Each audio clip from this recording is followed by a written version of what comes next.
Shut up and sit down.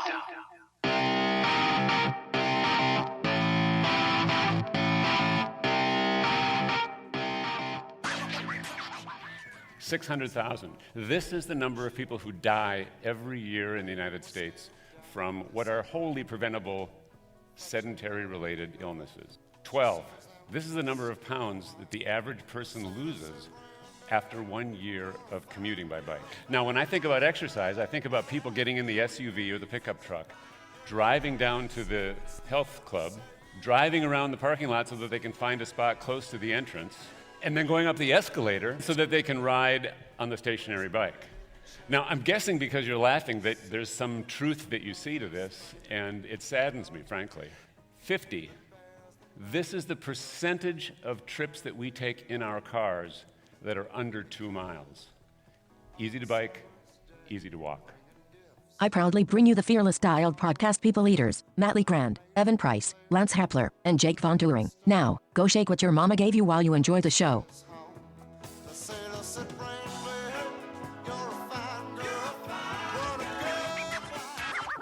Hi, and welcome back to the Dialed Podcast. I am Jake Von Turing, and today I'm here with Matt Legrand. What is up, ladies and gentlemen of the interwebs? And the ever-famous Lance Heppler. Lance Romance in studio. In studio. And we have a very, very special guest today, and I'm a little bit nervous we might get put in check just a tiny bit. Yeah. I would like to welcome Brandee Heppler to the table with us. Hi, thanks for having me. Thank you for joining us today. I'm not sure how I feel about all this. My blood pressure is up just a little bit. As it should be. As it should be. Is Brandee going to hammer me? Practically giving him the stink eye from here. Just like, Well, we're also needing to learn a little bit more about this. Lance Heppler. Yeah. yeah. Lance Romance. International man of mystery, man about town, Lance Romance. Lance No Pants. Lance Romance. No Lance Pants. Chance. Lance Romance. Lance Romance in the house. Brandee, is this your Super ringtone? Genius, Lance Heppler, You know, when I heard it, I Lance did Romance, want it as my Lance ringtone. Romance. I'm not going to say Puffy which Pants one of Lance. those Lances I see more of, but the Lance No Pants. Lance I Romance. was going to say. Seems like that one dangerous. dominates over there. Oh, Yes. So, yeah. what is the story with Lance Romance? I mean, You've got I to be the can't- I inspiration can't- behind that. I mean, I was going to say, I can't lie. I got sucked in to Lance Romance. He's his own worst enemy. I don't know. He's his own entity. I like to say I'm the smarter side of him. And how do the kids feel about this Lance Romance Oh, business? they're devastated. They hate it. devastated, yeah. It's very embarrassing. Which is his goal anyway. It's I always love it. to embarrass our children in the best possible way, and he has managed to do it for quite some time. It's great. Mission accomplished. Yeah, there you go. That's what I'm striving for. Yeah, I Yeah. never embarrass them. Never. well, welcome to the show. Thank you for you. joining us today. Thanks. If that wasn't clear, Brandee is my wife. Yeah. Yeah. I'm the other half. This is of the other Lance half. Better half. Romance. The better half. So we're missing Evan Price today. He had to work, so Brandee is filling in. I don't know if I'm filling that spot, but I'm sitting in that spot. So that's nice to have. Oh, Thanks. all right. Let us get started with our weekly Backpedal. Matt, would you like to get us started this week? Sure. Yeah. I don't have a ton of stuff. I guess. So this podcast comes out on Wednesday. The previous Sunday, my wife and I celebrated 12 years of marriage. Wow. And yeah. Okay, so Congratulations. since I have both of you guys here, what's the how far have you guys been? What's going on? Double that. Double it. 25. 24 years. Thank you, Brandee. God. Not You should 25 see the, you should until see the next looks year. on the face that they're giving me. That Yeah. they're like, really? Okay. Really? Did you really stick around? You for put that up with long? him for a Yeah. long time. I know. I Yeah. feel like that's the award right there. So yeah, so 12 years, and as far as backpedaling workout stuff goes, I've been swimming. I've been swimming a good bit, which has been nice. Just trying to get in the water and get somewhere. Trying to start making progressing towards building up meters, because basically, as it starts to get colder and things like that, I'll typically do like a swim block that's actually pretty intense. So Yeah. it's not quite there yet, but basically I'd say towards the latter part of the fall, like October, November, I'll start doing, at least one swim that's like 5K per week or something like that. So I'm just kind of doing some like more frequent 2,000, 3,000 meter stuff in the water. Pool stuff or open water? Pool stuff. I did swim open water once this week, but the water quality's gotten a little sketchy. Yeah, I was going to ask about that. Yeah.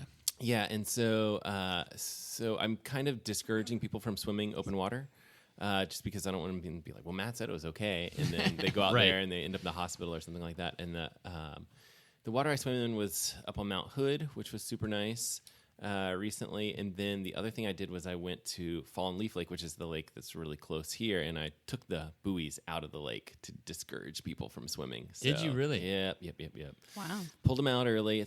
Just don't think it's a good time. Do you think you'll get back in once the weather kind of starts to cool down and change, or do you think it's pretty much done for the year? I will probably wait all the way until late April or early May. So 2019. Yeah. Yep. Yeah. That's a wrap, folks. Sorry, dude. Yeah. So now I just need to like settle in and crank some bike mileage, get the running back rolling, stuff like that. I've done some easy runs. So I don't know if I've talked about this on the podcast before, but my calves have been bugging me, and so I've kind of been avoiding running and stuff. And so I'm just I'm slowly starting that train back up.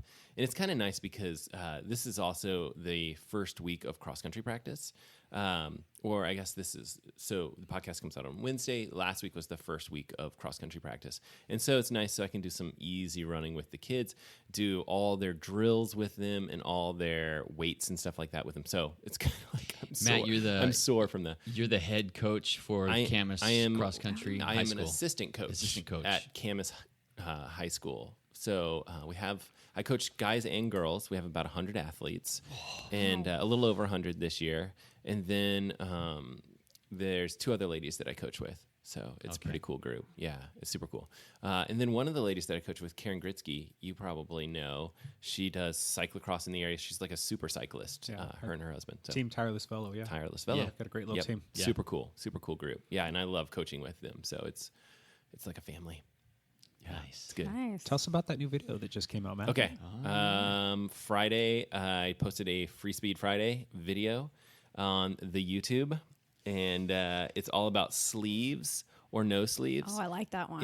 Yep. So turns out that sleeves, at least in a wind tunnel. So this is like the debate, right? Where it's like you come in hot, right? Where you're like, this is going to save you so much time. You just put sleeves on, and then you start backpedaling a little bit. You're like, okay, well. Turns out that these numbers aren't exactly really legit. But so in a wind tunnel and things like that, they can test up to 10 to 15 watts of free speed, just putting sleeves on. By having sleeves. Yeah, because there's so it comes to a couple. The reasoning is as the wind hits your arms. First of all, Lance got hairy arms. I was just going to say, are we going to go back to the shave or no shave thing too? Because we'll come there. We're not allowed to have a podcast without talking about shaving. So cylinder objects don't do extremely well in the wind tunnel. So this is like why all the tubes on bikes, have that kind of like teardrop shape. And so they can do different things like change the pattern on the fabric, and and this is what I say in the videos. It actually kind of grips the wind a little bit, so which seems counterintuitive, but what it does is it helps like the exit of the airflow come together, and that ends up being a significantly faster. And then like the classic example that everyone uses is dimpled golf ball goes further than like a smooth golf ball, and it's the same reason as helps it those streamline dimples. it. Yep, exactly. That's amazing. So they can do things with the fabric itself to make things faster. So it's not just the arms; it's also especially the shoulders. And if you think about tri-suits, they're very narrow in the shoulders. Yeah. But so when I say like 10 to 15 watts, like not being realistic, the fact of the matter is like if you swim in this thing, then you're not coming out with like no wrinkles, or if you're coming out and you have to slide the sleeves on, that's not great either. There's time lost there. So that it ends up in like real world being about half the benefits that are that they can claim for marketing purposes. So take marketing and divide it by 2, right? Mm-hmm. So it still ends up being like especially the longer you go, it ends up being significantly better. Basically because your transition times don't matter as much. And the swim kind of matters less, and the bike becomes super important. So faster with sleeves. Sleeves are faster. Yeah. So and they're pricey. So I don't know. Tri-suits. I don't know. So anyway, did a video about that. It is on the internet.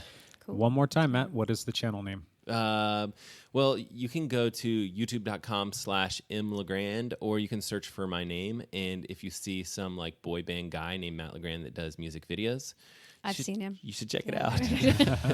It's also good. It's not exactly my channel, but it's worth giving that guy a thumbs up for sure. In the Ground is spelled M. M then Legrand. Yes. Legrand. Gotcha. Yes. Awesome. Good stuff. That's cool. Glorious. You said it. You Glorious. said it. Yes. All right. Moving to Matt's left, Brandee. Backpedal for us. Okay, so just trying to think myself what I had done this last week, and I'll say, as you get up there in age, it goes faster. I'm like, I can't remember what I did. You're just a puppy, though. Oh, yeah. So I did not cycle. No, that's not true. I did. You did, But because I got a picture. I got like this I just wanted to see how you guys were doing. selfie that Lance shot me while he was riding. I'm like, please don't I crash. did. I went on a bike ride with Lance again, Oh, nice. and I did not throw up. Hey. Yay! Pretty exciting. is funny. However, I did make him stop for a popsicle. Oh, cool. Is that bad? Did stop for ice cream midway through the ride. Yeah. Ice cream social. Did. It was That's worth right. it. I was Totally. like, I gotta stop for something like a popsicle. Lance, have you ever taken Alright. her to the ice cream ride? I've been She's before. been before. She's been once or twice. Okay. Oh, Did you ride or fun. did you just hang out afterward? I don't know if that's. I think I mean, she just wrote it. I don't think wrote she it. I don't think I hung would out. just go hang out. I Okay. feel like Well, I some haven't people earned. do. But I haven't earned my ice cream. Oh, that's true. I feel like you gotta. I can't just show up. All It's right. like So Lance has about 117 bikes. yes, he does. I have one. You have one? I Only do one? have Okay. one. It's really nice. What I bike? really What do. kind of bike do you have? It's a Cannondale. Okay. Is it Cannondale or Yep. yeah, it's Cannondale. Cannondale I Cad have 10. one. It's Oh, cool. beautiful. I like Cannondale bikes. Yeah. And it actually had gotten stolen Oh, and no. replaced. And I tried to buy another bike and cried many times because I couldn't find a bike that I really like. Right. Because this one is just very. I'm not a flashy person. I know it seems like I might be with Lance. You're married to Romance, all flash. He's Lance all Romance. flash. I'm not, and it's really nice. It's kind of this matte charcoal color, and I love it. Ooh. And the police actually found it. Really? That's awesome. Yeah, and replaced it and just gave it back to me. I was like, yes, and I'm not getting a new one. Lance wasn't had hard? already bought 2 new bikes by then to replace them. So. So is it like matte black bike?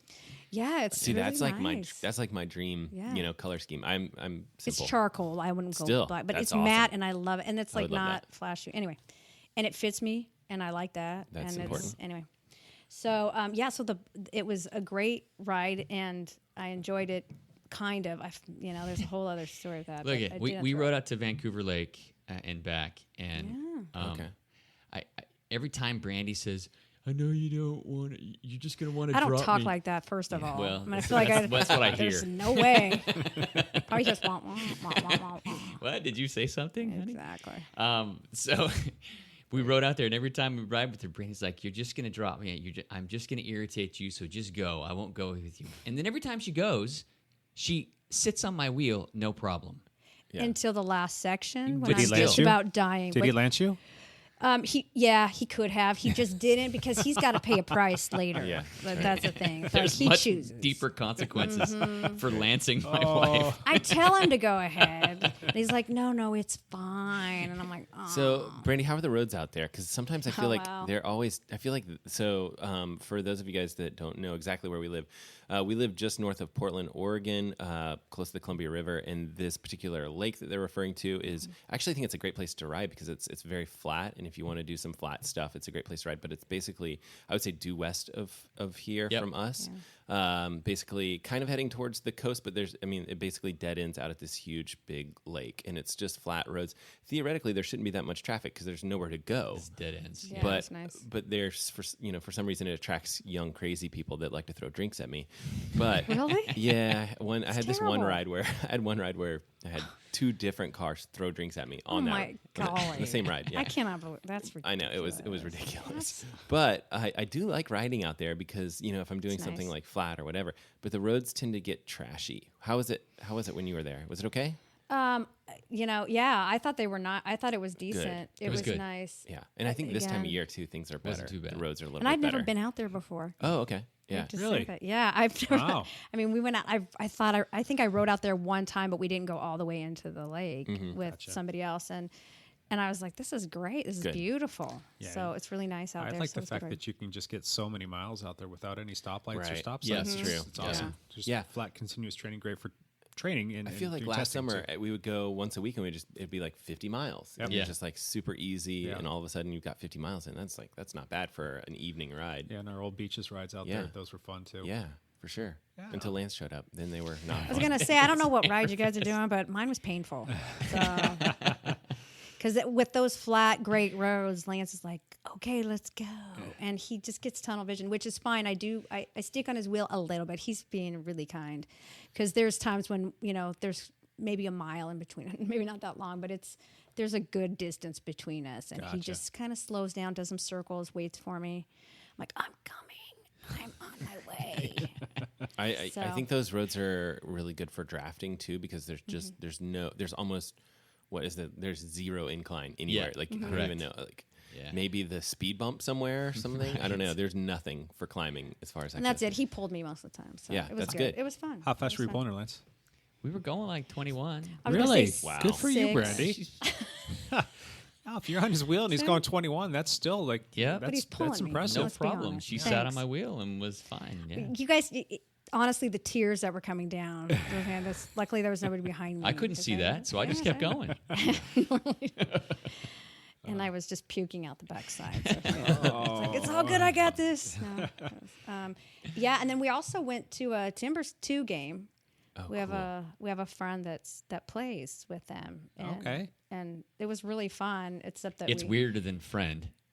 Oh no! Don't even start with. Oh me. yeah, here we go. Happy? I'm serious. Happy. Oh no! I'm Do we dead just get a new serious. nickname? Happy. Happy. I'm writing that down. Dang it! So Who invited I you, knew this was gonna be Brandy? great. Actually, truth is, you did. So the Timbers is a soccer team that plays in the Portland They're area, MLS. Portland Timbers. Yep. Yeah. and that they're And they have super another fun to watch. and they Yeah. have a second tier, which is a T2 team. Okay. So it's, and I wouldn't even. I mean, and a lot of the teams have it. It's USL, but they. I hope I'm not boring everybody with soccer No, talk. Brandy's way So, into soccer. I That's awesome. play soccer and I like soccer. So I Yeah. did have soccer games on Monday night. I really enjoyed Monday that night? She too. played and this morning I before did we play this came. morning. Yeah. Woohoo, it was How a is bunch of fun. soccer? How's the side to side motion on soccer? Like I would, my body would snap in half. Well, I don't know what you mean, side to side. Lateral movement. Yeah, Yeah, just no, I know what it means. Oh, gotcha. I No, just it's don't okay. know if my knees. I appreciate it, Jake. Yeah. I just don't know Sorry. if my knees would be able to handle. I don't it. have cartilage in my knees. Okay. Yeah, Does her that knees help? are shot. So Does that help? So or I wear a hurt? lot of tape Okay. and like pretty much tape myself together, and I get guys with cortisons for. Yeah. I should have bought So- stock in KT tape and Yeah. and cortisone. Go buy a case of that. Brandy keeps those two things in business. But yeah, so but I love it, and fun. I started late in life playing. So Okay. So are these Monday night games that you play? So so I have Monday night games, which Okay. is a league. It's a women's league, and Okay. then I also play open play Wednesday mornings and Friday mornings, where we just go. There's no ref, and it's a Right. bunch of women, and we and different skill levels. So anyway, we have a lot of fun, and really we end up being kind of a lot of support for each other too. Right. It's probably like your team. Yeah. Right. Do you find that the cycling helps your soccer game? Yeah, absolutely. Yeah. And that's what I have completely found, because I have even my hips hurt after I play my hip flexors and stuff. And then when we got on the bike, so Monday night I had 4 games. Yeah. Oh, And wow. it's indoor. It's indoor, which is different than outdoor. How long are the games? They're 2 20-minute halves. That's still a and it's- big and chunk of it- time. yeah. Well, I should say I play defense a lot. I just relax. No. She's If any of my she's good. teammates are listening, they'll be like, "Oh, whatever." Yeah.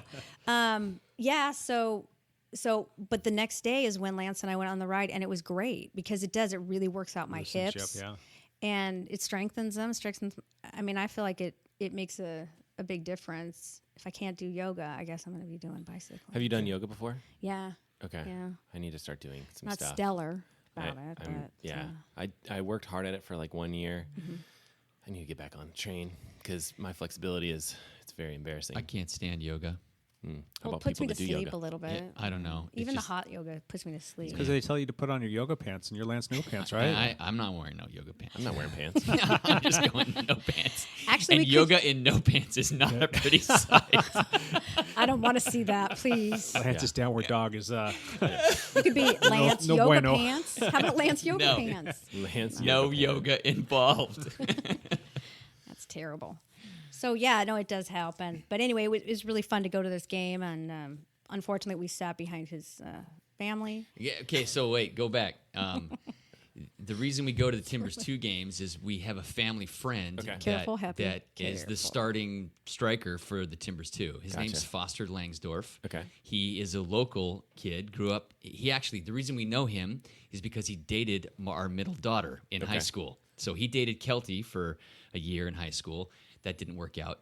But we're still friends with him Right, because we gotcha. still followed him. He went to Stanford on a 4-year scholarship. He Yeah, was, the they won. NCAA Player of the Year And, twice. yeah, in a row. wow. two-time And he's NCAA actually Player of in the Year running right now for the Golden Boot for USL. for the and for stuff. the USL Wow. for the Yeah. top USL player. Wow. Yeah, he's really good. So we go to watch him play, and So we he's ended kind up of coming home for. yes, That's awesome. He was Until he goes to the next level, and it's well, no, he's Well, on. he's- He's signed with the Timbers. right. Because he's a home. He- They he's call him a homegrown, player, player. so they have the option to pick him have up his after rights. college, and so Nice. he. And they did. Yeah, they And did. He's good.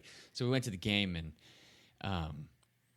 well, we ended up sitting behind his whole family who were there, and we there, love the his reffing moms. was Oh, was no. questionable. Did his family No. just go crazy on It the was ref? his Yes. grandmother. So- it was his Grandma was at. like Grandma. It was it was so bad. The son Grandma, told the grandma, "Grandma, enough." Oh my god! That's screaming at the hilarious. ref was so bad by the grandma. I got up and left. You're like, Yeah. I was like, It was uncomfortable. I would have just whipped out my phone and been like, "This is YouTube This gold." is grandma. You gotta cut Grandma. it down. And we gotta were at record Menlo that for Field, us so it's next really time, yeah. close. Oh, It wasn't yeah. like because sometimes they'll play at Providence and sometimes they'll play It at was the University Menlo, of Portland. but yeah, and so because they were there, we were really close to the refs too. Oh my gosh! I Poor forgot refs. about the Timbers 2 drama this week. That was That's right. That was funny. Lance has said if that's going to happen again, I'm like, I'm just not going to these games comfortable. anymore. If we're sitting behind grandma, I can't do that. She probably listens to this podcast. Uh, She could That's be. what I'm banking now. Yeah, because she's Probably mortified not. right now. She's like, Yeah. I got a little carried away. I'm sorry, Lance. No, I don't think she would say that. I think she'd be like, No. "That's my grandson," because that's what she Yeah. kept saying. "Don't you touch my grandson? Yeah. Don't you give him a yellow card?" And I'm like, "Jeez, they don't care whose grandma you are." Oh my gosh, Quite that's frankly, awesome. but- Did she need to wash her mouth out with some soap? She didn't Yeah. swear. Oh, That's okay. really. I mean, I wish she had. That would have been awesome. but she was That sitting would have next. added. She was bonus sitting info. next to her like 5-year-old granddaughter. That's why the son is like, my daughter's sitting right here, Kenya. And we were trying, and her mom was so sweet because Yeah. the mom was trying to teach her, well, now what do we say when we're being good sports? She's like, and And grandma's yelling. and the grandma's yelling, You and the daughter stupid. points at grandma. Well, what about her? She's not my daughter. That's seriously, that's what. That's what she said. So yeah. Oh man, So that's tough. it was. I enjoyed it. Lance left. I don't mind a little bit of banter. So It's too Where'd you much go, for Lance? Yeah. Biking. Did you just jet out or did you go hop on your No, bike? I just moved to a different spot in the stadium. Yeah. like, where's Lance? It's so weird. He was just here. It was pretty funny. So that's pretty much it. That was That's, your week, huh? yeah, Yeah, that's fun. the highlights. Lance, tell us. Well- what's up? What's up with your backpedal, man? I actually didn't ride a whole lot this week. What? Wait a second. Wait, hold on. Brandy, take his temperature real Rude. quick. Is he okay? No, check I'm his just pulse. saying what our ride. You're not counting that as like really big stuff. No, that was a good ride. Whatever. 350. You kept it under 350 this It week? was under 350. Okay. All right. No, our air quality has been very poor That's in true, yeah. Portland for the last week. The wildfires up in British Columbia and northern Washington have blown all this smoke into our area, and so I just was cautious about spending 4 or 5 hours out there. It's actually a sucking good it call in. with your big race coming up. Yeah. Yeah. Did you do any indoor riding? Nope. We know how much you love the indoor rider. Come on, Lance. Yeah, so I didn't ride a whole lot. I did 3 or 4 40-mile rides or something. Okay. So, just enough to get out there and whatnot. But it was fun to ride with Brandee. That was one of the highlights of the week. But the highlight of my week was Brandy's zucchini lasagna from last night. rock on. She That's made right. this zucchini lasagna that was No leftovers. No delicious. love. Oh, there's we leftovers. actually do have some leftovers because I made because I'm used to cooking Yeah. for kids Yeah. and family, and I'm not very good at scaling down. So we Yeah, probably have no enough for kids. everybody for a week. Okay, bring And it then on. some. I had That's some for awesome. breakfast actually. That's awesome. Yeah, it's Anyway, okay. that's it. I don't have a 15-minute backpedal this week, so we gave it all to Brandy, which was That works. deserved. Hope I didn't drone on too long. That's Perfect. That's what Backpedal's all about. droning. On and on. I've heard Lance, so I know that's yeah, true. it's I like, know what that's kind true. of rat hole can we find ourselves in? Just dig into some conversation. Yeah. Well. Jake, Well. Yeah. I did. I had a week too. Yeah. you had a week. Yeah. Excellent. Let's hear about it. Now, how exciting it was! I can't really get into that too much because it wasn't very. But watched a couple movies. Got to finally see Deadpool 2. Have you guys seen that yet? Oh, so good. That was pretty good, man. Funny stuff, man. That Ryan Reynolds is that's good stuff. It's funny. Yeah. Good stuff. I'm going There- to say right there. yep. That's it for the rest of the That's show, it. guys.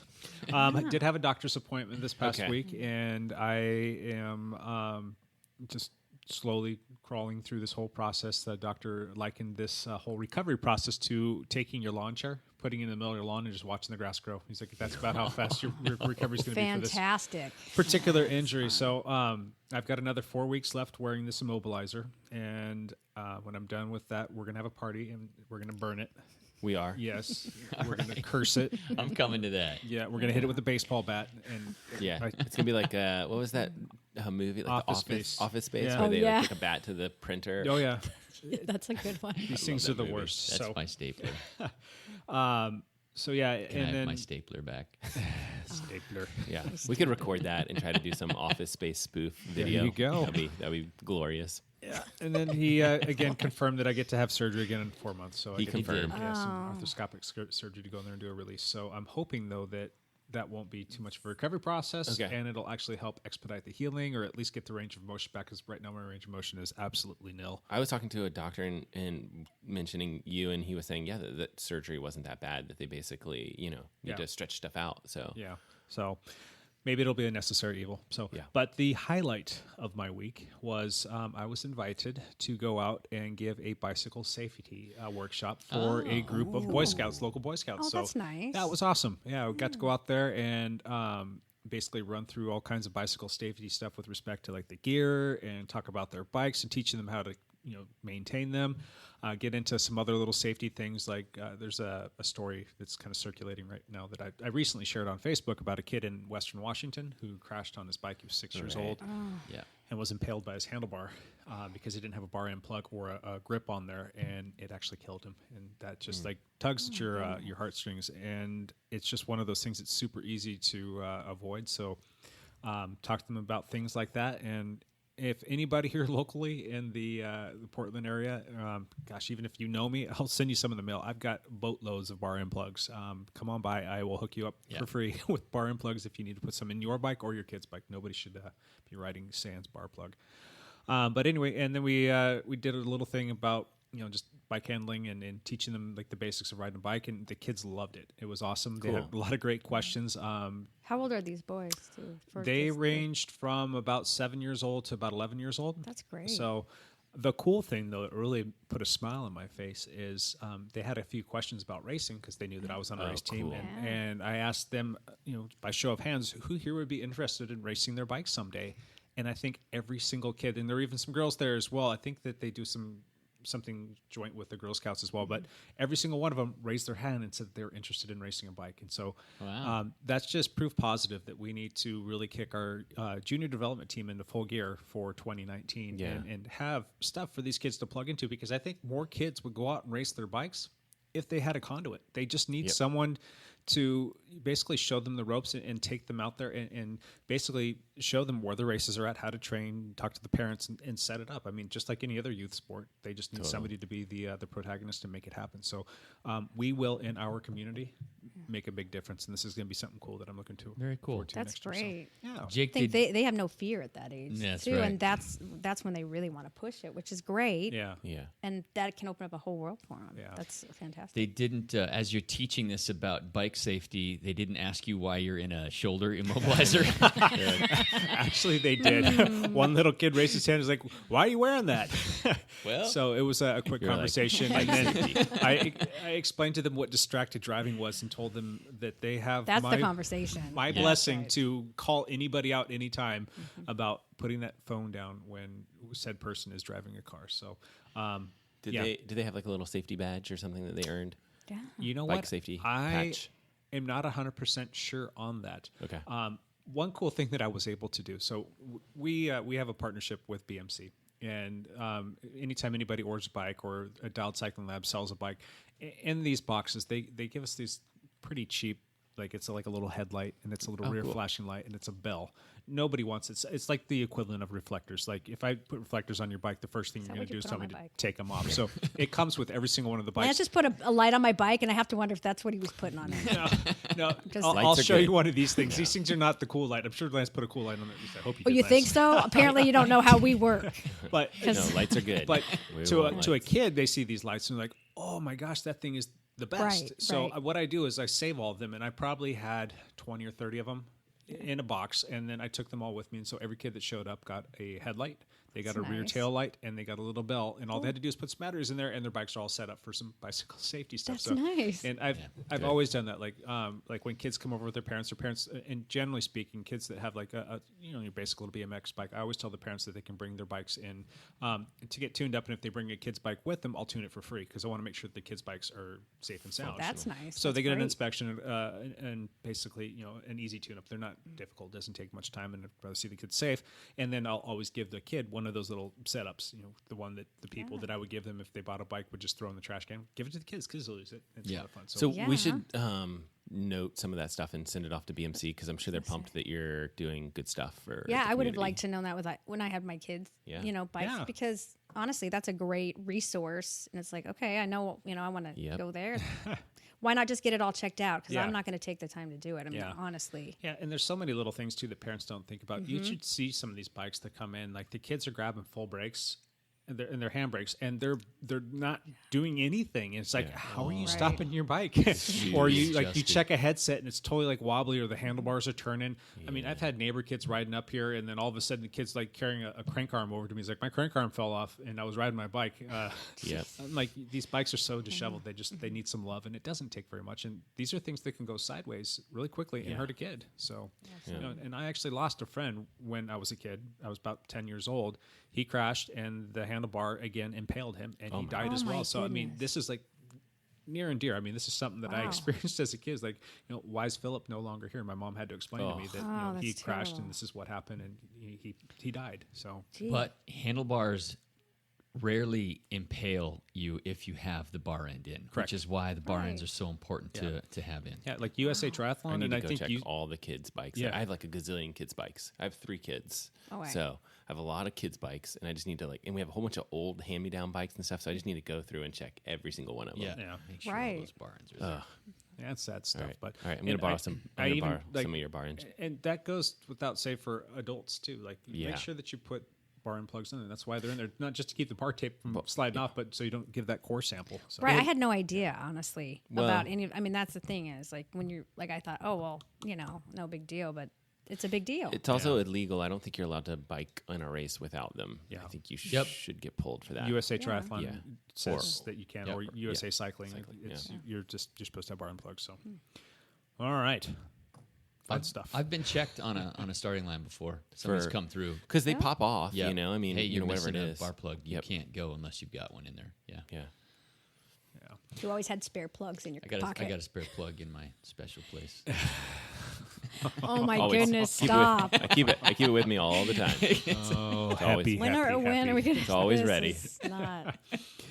All right, we have a new segment, you guys, and it's called the Regroup. So this will basically be our old Arizona missions because I think it's there's more things than just errors and omissions. I mean, we don't always just err or omit. Sometimes we say that we're going to come back to you on something. So we're going to lump all these things together, errors and omissions and follow-ups and answers to prior questions. We're going to call it the regroup, and I think that goes along nicely with the whole recycling motif. And we're going to try to make more of an effort to circle back on things because we know that when we leave you guys hanging, which we do often, that it can be frustrating. So we are trying, but help us, send us an email and help us remember, because we will constantly keep forgetting. So ask questions, lots of them. We appreciate those, and they're fun to get. So I will start us off. Matt last week asked a question about the difference between Dura-Ace and Ultegra and 105, and do we really need to spend the extra money? And then we got into some little tidbits of like weight savings and whatnot. And I went back and did my homework and did some calculations and found that I think I mentioned that there was like a 20 to 30% weight difference between Ultegra and the Dura-Ace. Not so much. It turns out it's not so much. The weight difference? The weight's different. Is gotta be a that little. much. So basically going through this, looking at Dura-Ace versus Ultegra, and when you look at the mechanical group set, it's only a 4% difference. Okay. So the Ultegra was 266 grams versus the Dura-Ace was 2,176 grams. So you're looking at a 4% difference, and the price difference was nearly double. So that was that was the mechanical. Now it starts to see a little bit more difference when you jump up to the Di2. You're looking at a 14% difference. And that group set is a little bit heavier when you're looking at Ultegra versus mechanical. But what kind of boggled my mind a little bit was that Di2 Dura-Ace is actually a little bit lighter than the mechanical Dura-Ace. So I thought that was kind of interesting. So, but you're looking at a 14% difference there, and then you've got the hydraulic Di2 setup, and you're looking at a 10% difference. And the hydraulic weights group sets were definitely the heaviest of all of the different group sets in there. You're looking at, for the Dura-Ace, you're looking at 2,377 grams versus the Ultegra at 2,627 grams. Probably just because you're dealing with hydraulic brake lines and hydraulic fluids and things of that nature. But again, the bottom line is it worth it for that small of a weight savings? 14%, you're starting to kind of you're getting into the ring. Cost. Well, we've talked about this before. There's benefits to shifting, for sure. With some of the nicer components. The Dura-Ace shifts a little smoother, a little bit nicer. Yeah. I think when you're using Di2, it's really hard to distinguish between the two, right? Like when it's mechanical, yes, but as soon as you start using electronics, and it's like, nope, this goes here, and it's pretty spot on. Whether yours, I think if we were blindfolded and we were just shifting with Di2, I don't think the three of us or the four of us would even be able to tell. It's okay. You don't have to conclude me. Well, okay, pretty clear. I don't notice the difference. Like words. Yeah, exactly. Blah blah. Exactly. I guess it would be like if you have Di2. How or whatever it is. If I don't know if your Cannondale has Di2, does it? I don't know what I have on. Do you even mechanical know what you probably? Di2 would be electronic I have these shifting. Metal things that are on the side, and then there's black things that I push, and it changes. Well, and Evan just got. It's not electric. She's got Ultegra. She's got Ultegra mechanical, which is great. That's a perfect component set. That's what I have on my road bike. Yeah. And Evan just switched over to Di2 for his specialized. His time trial bike. He was talking about how much he loves it, and it's great in that time trial situation where you can shift from the aero bars or the bar ends. It's like super nice to have that flexibility. Nice. It is. It's great. But from Ultegra to Di2, I think he chose Ultegra, but it's a click of a button. I don't know how you would notice that much of a shifting benefit, and then the weight.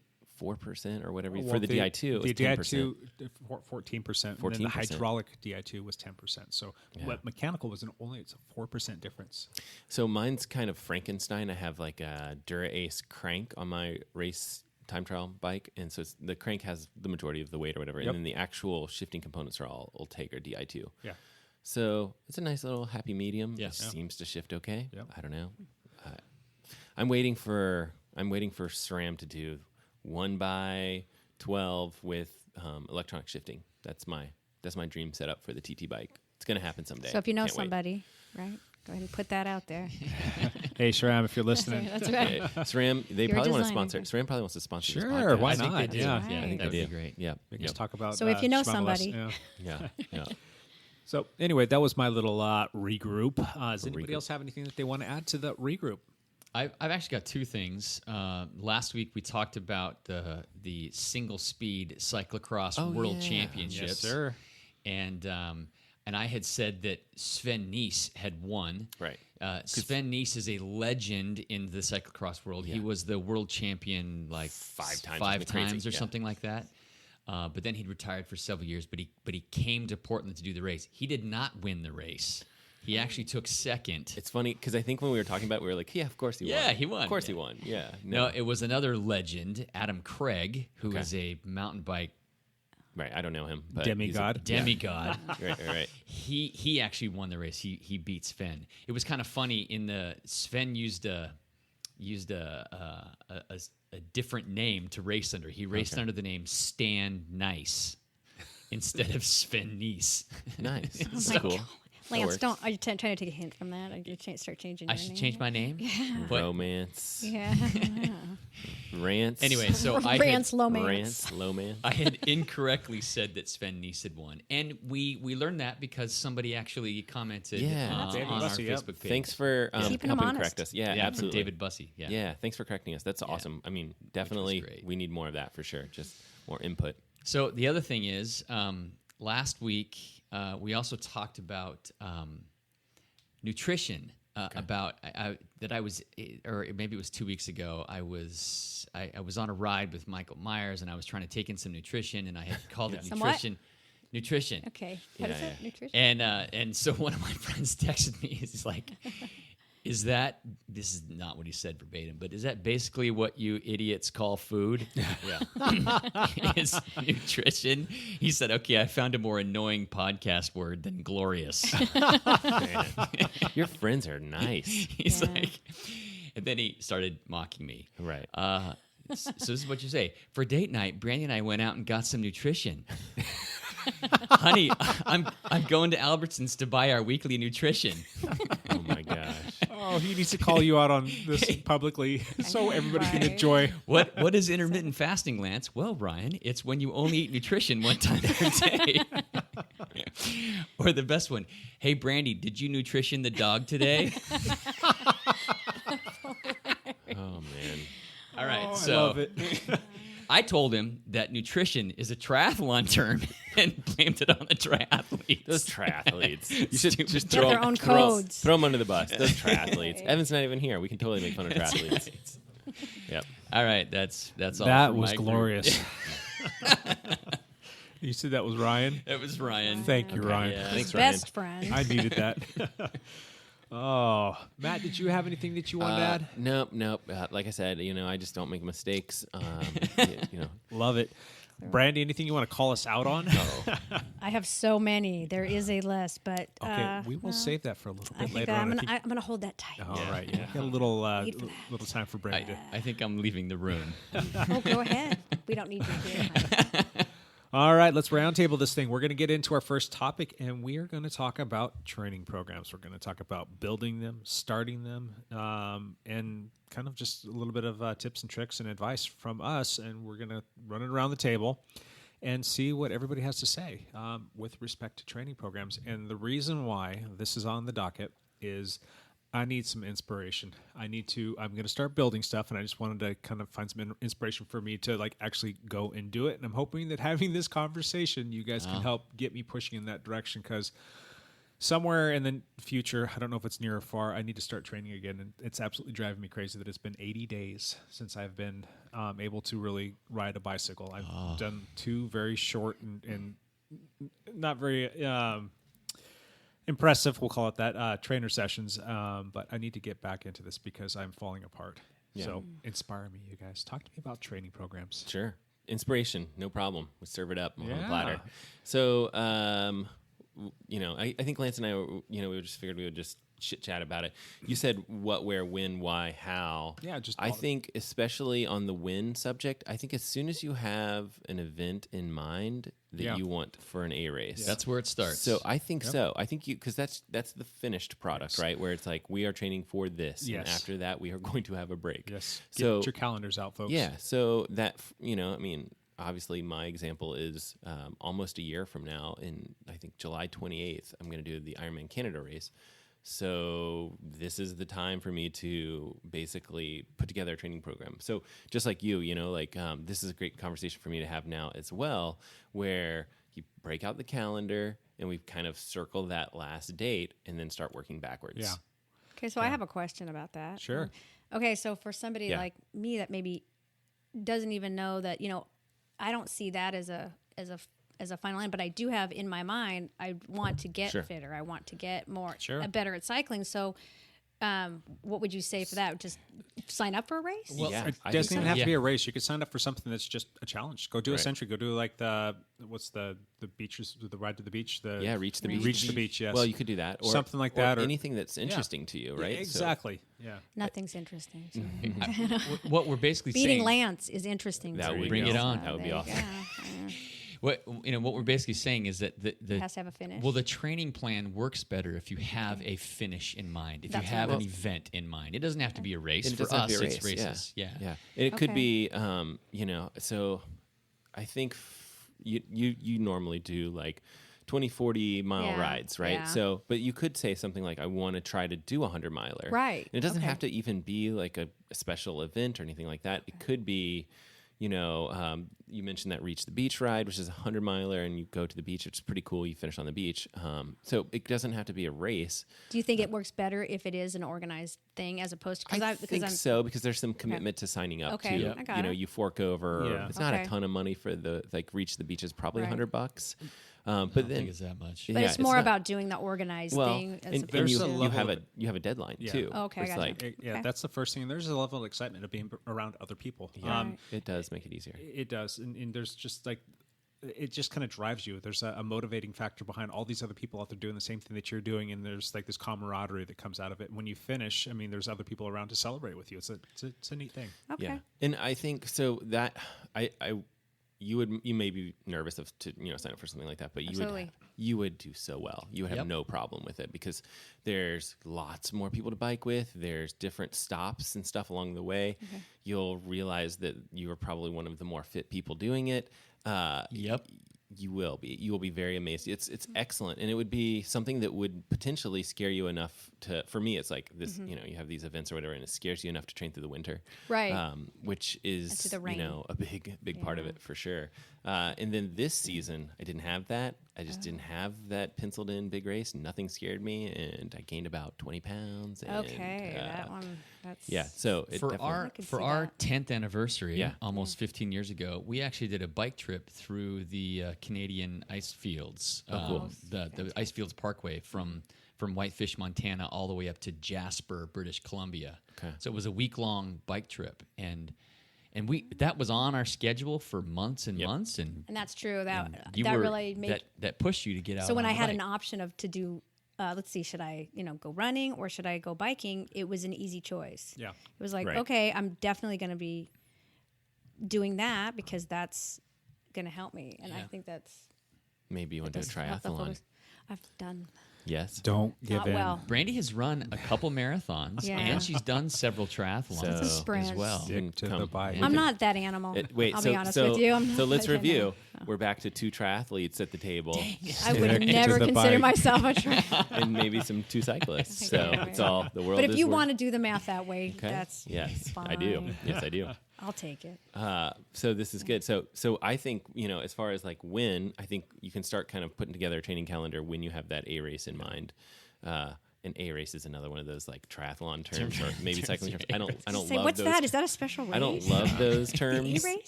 They bug me, but I do think that they, that idea of having that kind of like in season Yeah. goal does help. For us cyclists, it's not necessarily just an A race. There might be a race out there that you really want to key Right. in on, but it's more like a season. Like I want to do well at the road racing season. I want to do well at the short track season or the mountain bike season or the cross season. So, and within that season, obviously, there Okay. might be a race in that you want to. Yes. Well, for you, I'm going to put on like my crystal ball and look into your mind and say like, yes, you want to be ready in April for some racing, but you also want to hit that state meet pretty hard, I'm guessing. So But yeah, the so, state championships is definitely key. But so as you're starting to think like, okay, well, those dates are probably established, or maybe it's not quite established yet, but you kind of know like You have a general idea roughly what when weekend that's it's going to gonna be. Yeah. So I would say like, it's time to start putting together that training calendar. yeah, I think for me though, the only thing that I'm confronted with right now is, of course, I want to do well for the road racing Yep. season. I don't know if I'm going to be able to do it next year. Well, you don't. The one of your issues is that you don't know when your start date is. Yeah. So that's tough. But Yeah. you do know when your potential finish date is, so you can still start to work backwards a little bit. Sure. But Yeah. but think about this, Jake.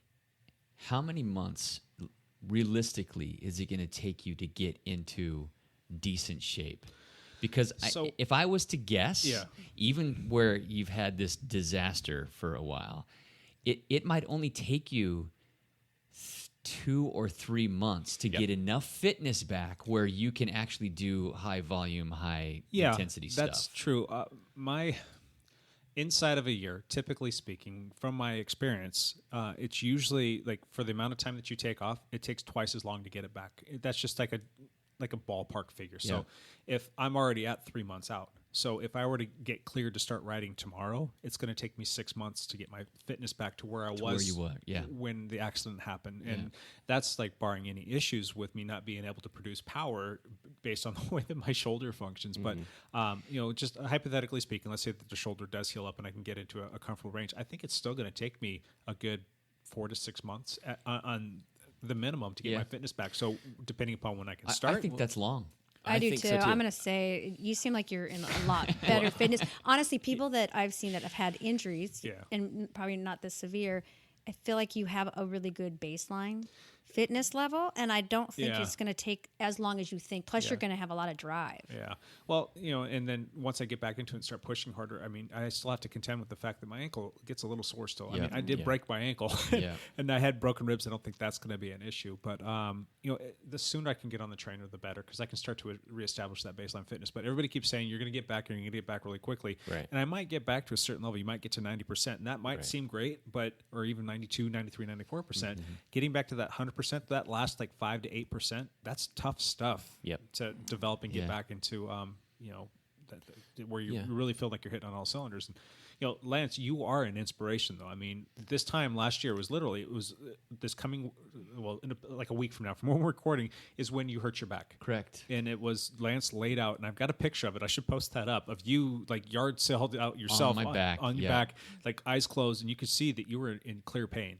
And this was after your second race at the David Douglas cyclocross race. Yeah. And that was the moment that you basically had to shut it down, if I'm not mistaken. That's correct. And I didn't ride a bike for 6 months. So here we are, fast forward, we're in the end of August 2018, and you started riding again religiously about April? April. Yeah. So we're looking at what? I started 4 or 5 racing months? in June. And honestly, you're in the best bike shape of your life. Yes, I am. By far. So it was only 6 months. So I'm looking at you as my inspiration to see that, that 4 to 6 month time period, if I can get my butt back on a bike sooner than later and start riding without pain, that I can potentially, hopefully, fingers crossed, start to build my program and get some semblance of fitness so that I can be out there for, say Jack Frost time trial would be fantastic if I can get on a That'll TT be bike. early. In the beginning of March. Oh, yeah, they keep moving that back. Or being fit enough to be able to be on the team training camp. Yeah, that was the other January. thing too. Yeah. Well, it's actually, I think we're looking at the first week of February now, so that actually got pushed back a little bit, which is good for me. But that's good because Brandee's birthday is the end of January, and if I'm gone, We're going to celebrate. Just saying. Celebrate. That's for, no. Celebrate. If you're gone, what? He's been gone for my birthday so many times. It's not also true. Anyway, so anyhow. Yeah, I guess what I'm saying is that because what I've seen myself go through, and my injury was not as severe as what you. Well, It was back just surgery is different. nothing to joke No. with, man. Because that's, if you ask me, that's probably tougher, depending upon the severity of it. Yeah. But that's a key point in your stability on the bike and stabilizing yourself. So, But I see that happening with you, knowing that we're going to be having this training camp coming up. And I didn't even go to the training camp last year because I was in such terrible shape. I knew that it would be terrible for me. And he was pretty pouty about it, by was the way. mad. Seriously, Well, he kept goodness, saying, all the- well, they're at the training camp. it was glorious. All those photos every day. That's right. Did 105 miles. Yeah. Joshua Tree. Knowing that you are going to be trying to be ready for training camp and for Jack Frost. Yeah. And then knowing the A race is going to be the state championship race sometime in July. Yeah. You And know? it's not going to be a thing of coming back and get ready for a 3, 4, 5 race. I've got to get back and I'm Yeah. theoretically Up going to be the jumping into the Pro 1-2 class. 1-2 And I got to hang on with these guys Yeah. for dear life. So I'm going to Well, pick and choose my races yeah. wisely. And it might be one of those things where I have to pass on some road races that I normally would want to do and maybe in favor of them do some mountain bike racing or some more time trials. Change it up a bit. Yeah, time trials. Come ride with me. No, I think also the other thing is potentially doing races where you're not going to have a great race, like going into it knowing that it's not going to be good. Yeah, well, that's like basically my whole triathlon season this year, well, which is well, you guys are laughing. that's And my whole life, just got to say. But that's the thing is, if I want to go and do these races, not having a good race is just me basically going out and riding the course by myself because it got dropped. Yeah, and but you hang on as long as you can, and then the next day you try to hang on longer. Jake, and I then- got to say too, Lance, I saw Lance, like I see a lot of you, of what Lance went through, because I can see that, like, but you also both are competitors. And he had to go out there and put on his kit. And when it was like, a little tight, I'm just going to say a little snugger than he was hoping. And he's like, oh my goodness, these are the only pants that fit me. And there's Lycra in them. So We've talked about this, yeah. yeah. And not feeling comfortable and honestly feeling like you look like a stuffed sausage. Yeah, Ridiculous. It's all that pride that you put away. But you know what? He both have the same drive to continue and to look bad. And then you push through it and then you see the end. And you definitely... it's that drive, and some have it and some don't. I don't. Hey, Lance, do I have some Lance Heppler does. focus in me? Yes, you got have. it. Right. You do. Way to There- go. Heppler focus is It's a Lance thing. Heppler focus, by the way. We need to. Well, enough about me. Let's Clarify. let's get back on topic here with respect to the training program. No, this is the topic. Ah. The topic is I kinda Jake's feel like it training is. plan. So we're gonna put stuff on the calendar. I will do that, and I always do, and I always recommend that to people as well. And I think that's a fantastic recommendation from Matt. Let's talk about actually getting started with the question. And I wanted to pose a question to you guys. Are you guys familiar with the ramp test that Trainer Road has put out to basically help you get an FTP number for yourself to base all of your training program on? And the ramp test basically is a modified test that isn't the FTP's test where you go out there and you literally suffer for 20 minutes or 8 minutes. I don't think the 8 minutes is quite as reliable, but the 20-minute test that a lot of people just don't like to do because it hurts. I mean, it is a suffer fest for 20 minutes. So they came out with the ramp test, and do you guys know much about that? So no, but there is this like algorithm, and you can't really attribute it to Training Peaks, but I think it predates them. But it basically is the fact that your power numbers should basically follow like a logarithmic curve. So at an hour, your power would be this if you can do 20 minutes at this, or 5 minutes at this, or 1 minute at this, and it's a logarithmic curve, so it flattens out. So that, I'm guessing, is where they're coming up with a ramp test. Is that how Kind they of. set it So up? Like if you can do this for 2 minutes? Yeah, or- it's basically a 5-minute warm up, and basically one of the things that they're putting out there is that you don't have to worry about pacing, because with a 20-minute FTP test, if you get the pacing off, if you don't nail that part, then you're not going to get the score that you want. So it kind of tosses the pacing out the window here. I've so passed it's out on the bike before trying to do it in 20-minute FTP. That's because I poorly paced it. So after the 5-minute warm up, it basically goes up into a step up thing where you'll perform at a certain number of watts per minute, and then it steps up, then it steps up, and it steps up to failure. And the actual suffering component of it only lasts for I don't know what the rhythm is for the step ups. It could be shorter than a minute, but it only lasts for 3 to 5 minutes. Oh yeah, So I haven't heard this. This is totally different. Yeah. you can basically finish your test, and you can get some reliable numbers that are within the same a certain margin of error that's like pretty close to what a 20-minute FTP test, if you got the pacing right, would be. And one of the nice things about this is you're not going to go out there and have to suffer. You're going to be more consistent about doing it, and you're able to modify your numbers more consistently without having to test every 4 to 6 weeks and kind of disrupt your training program.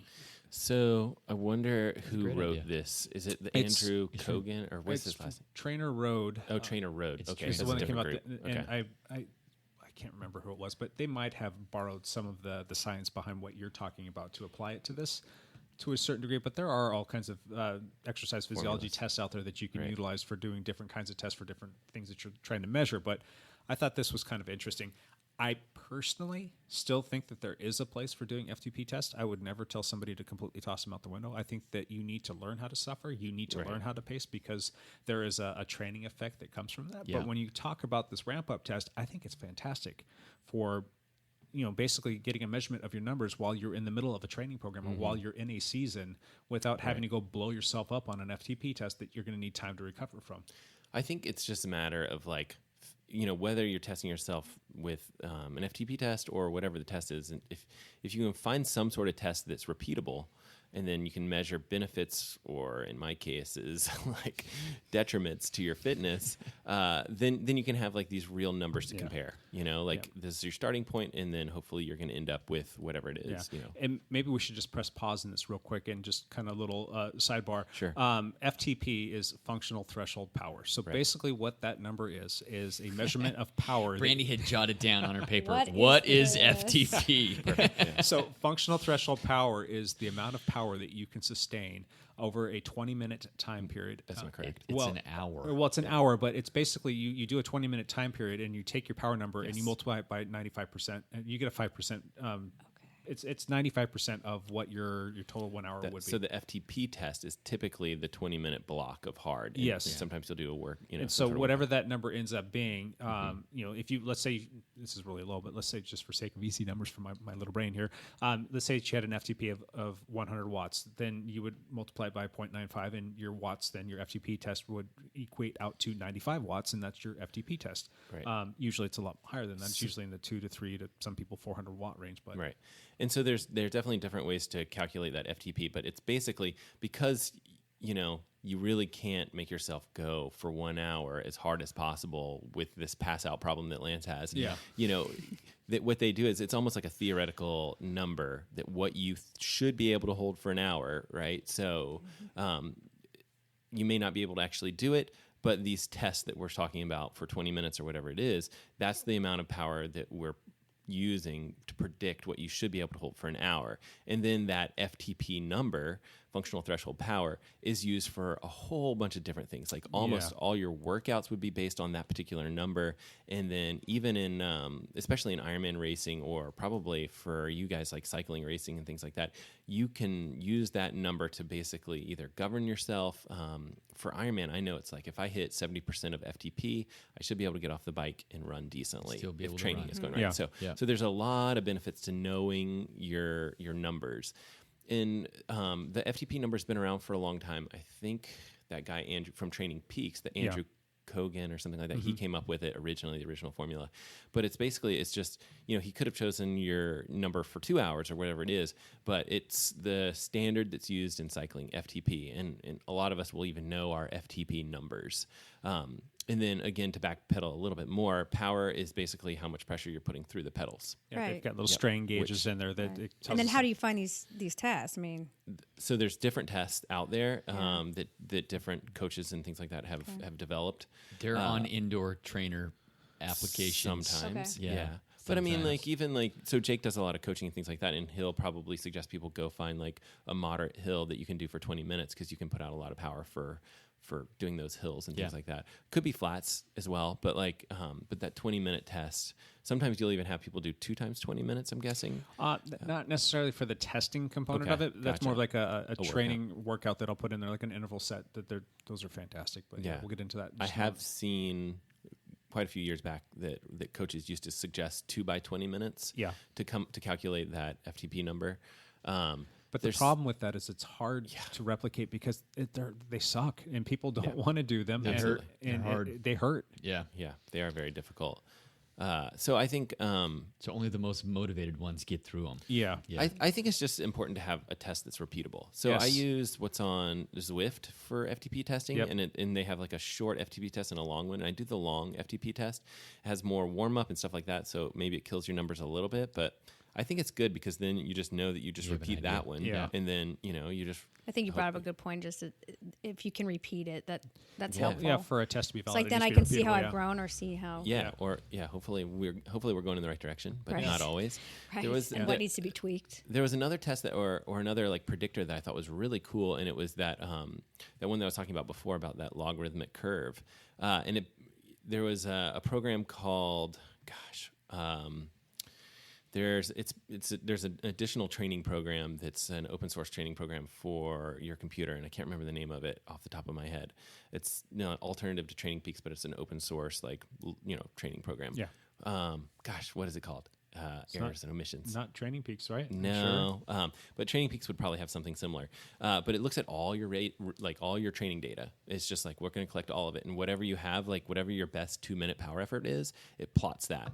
And then if it sees that you've got a new 5-minute power thing, it'll plot that. And so again, it's collecting all your data from like 3, 4 years, 5 years, whatever it is, and it's basically going to lay it out on that logarithmic curve, and it's going to give you like a predictive FTP. So that one's really cool. Because That's cool. Yeah, That because is nice. because so for Lance, for example, hates riding indoors, probably doesn't like FTP tests, right? Nope. But so then how do you know what your FTP is? I have don't a general care. idea. Yeah, or you have a general idea, Yeah. or you don't care. But with this particular logarithmic curve, you could just do your normal rides, upload them, and then, gosh, what is the name of that program? It's going to kill me. We'll put it in the show notes or something like that. It's an open source program that anyone can download. But you can use that curve to predict your FTP based on just ride data. That's nice. You can get a big old report. Yeah, file it's on it. data. It's graphed. It's cool. Yes. I like a good graph. Yeah. Yeah. Well, it's good to know that FTP, and we use that quite a bit. Matt uses it in triathlon. I've used it in time trials. I used it when I was at the Barton Park race. When I was solo off the front, Yeah. I used that to manage my output. And if I didn't do that, I would have blown up. I would have gotten sucked back into the group and probably spit out the back. So knowing that number is quite important. But it's really important to know that number so that you can utilize it to build a program. And Matt started to touch on this, but it's basically there are different zones that we like to train in, and those zones have different functions and different purposes to help us build a program that's good. Golden cheetah. I couldn't remember it. Golden cheetah. Never even heard of that. Forgot that. I know. Golden Well, I was going to cheetah? call it tiger something, and I was like, I know it's something like this. I was going to Google it, and it hit me because I was like, open source training program, and before I even Googled it, I did remember golden cheetah. Okay. Anyway, it's free. You guys can check it out, especially if you're not like using Training. I mean, Training Peaks is excellent. I think Training Peaks probably is a little bit easier to Yeah. use. Golden Cheetah was, I feel like the only problem with is it's kind of not super user friendly, but it's got a whole bunch of stuff. It like a whole pulls bunch of- data from Strava files. I'm gonna say, do you get I to think download they've got that set up now. Again, like I used to use it a lot, and then I kind of switched over to mostly just using Strava. Yeah. And so I think right when I was kind of switching away from it, they did get something set up to where it could pull from Garmin, which Okay, is from also Garmin pulls Connect, yeah. from Strava. So yeah, Golden Cheetah. Okay, cool. Yep. Well, so once we get our FTP established, go get your FTP established. You can look up the that ramp test on Trainer Road, and Yeah. then you can also do an FTP test, and maybe we can post up how a protocol that you can follow to get that. You can use like Zwift or whatever, but there are different ways that you can warm up and actually administer the test, but you want to do it to be predictable and to be reliable. But once you get that FTP established, what are some good workouts that you guys like to build into your program? And everybody's program is going to be a little bit different because everybody has different time requirements, or you've only got 8 hours, maybe you got 15 hours, or maybe you got 25 hours a week that you can train. But once we build our program, once we go out there and actually start to put rubber to the road, what are some cool workouts that you guys enjoy that you think you get a lot of benefit from? The workouts that we hate. Yep. That are, I was about to say Yeah, probably it's- the same thing. yeah, it's like you see the best benefits from them, but that does not make them fun. The especially if you have short time, you have to do interval workouts. Oh, yeah. Yeah. Yeah. If you're going to round yourself into shape, you've got to do some interval And workouts. one of the ones that does yield some really good results for the time crunch cyclist would be your sweet spot training. So that's a good one. Yeah, sweet spot training is definitely so I think they'll say that that's just under your FTP. Yeah, it's about 85 to 93% of FTP. Yeah, and they basically say if you put a lot of time into that particular sweet spot, that you're going to see gains on the FTP stuff. Yeah. The other thing, the other kind of standard workout that I'll do regularly is kind of over-under stuff, which I hate, but it's supposed to be like, the standard workout may be like 5 minutes over, 5 minutes under, 5 minutes over, and you're kind of bouncing up and over the FTP. So when you say over and under, what percentage would you be going over and under typically? And you So Matt LeGrand's training land. I don't think I'm like. Here's where it comes to being like tough, and I don't think I'm super tough.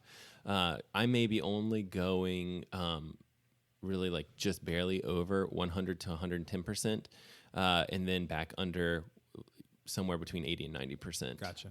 I know other people are tougher than I am. Maybe do like 90 and like 120, like really decent sized jumps and stuff like that. I can't do it because I'm just not tough enough. This is the real sad fact. Yeah.